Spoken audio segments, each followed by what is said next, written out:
د مولانا محمد ادریس د قتل تر شا حتمن د پاکستانی پوځ لاس دی.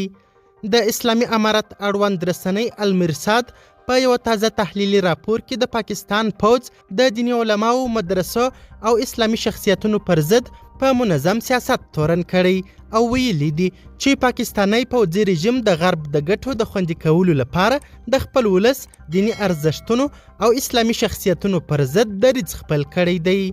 د راپور له مخې د پاکستان پوځ د انګریز د استعماري فکر تر اغیزې لاندې روزل سوی او د اقتدار د بقا لپاره هر څه روا ګڼي.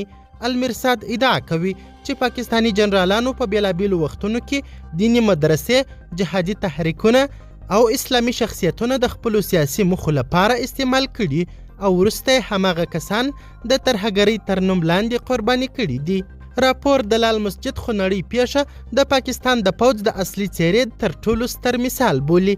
د المرصاد په وینا د اسلام آباد په زړه کې پر مسجد او مدرسه پوځي عملیات وسول، قرآن شریفونه وسوځول سول او لسګونه زده کوونکي او د مدرسې نجونې ووژل سوې.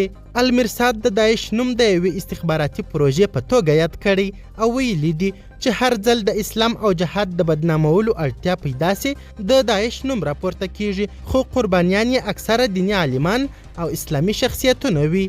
په راپور کې د مولانا شیخ محمد ادریس وروستۍ پیښه هم د همدې لړۍ برخه بلل سوې ده.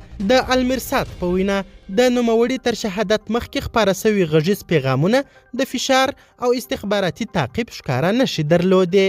راپور زیاتوي چې د پاکستان پوځ د افغانستان پر خاوره بریدونو کې هم مدرسې، جوماتونه، روغتونونه او ملکي سیمې په نښه کړي دي. د المرصاد په باور د پاکستان ولس اوس د پوځ پر پالیسیو بې باوره سوی او خلک پوهیږي چې د امنیت تر نوم لاندې څه ډول لوبه روانه ده. د راپور په پای کې راغلي چې تاریخ به بالاخره پریکړه وکړي څوک د ولس ترڅنګ ولاړ او څوک د قدرت، ډالرو او بهرنۍ اجنډاو لپاره د خپلو خلکو پر ضد جنګېدل. ویل کېږي چې المرصاد د افغانستان د اسلامي امارت استخباراتي شبکه ده چې خپل ښکاره فعالیتونه پر مخ وړي. قدرمنو لیدونکو، د ویډیو له کتلو مو نړۍ مننه. د لا زیاتو او نور لحظه پر لحظه خبرې مطالب لپاره زموږ همدغه مشال پریس یوټیوب چینل سبسکرایب کړئ. تر بیا او بلې ویډیو ښه وخت ښې چارې د الله په امان.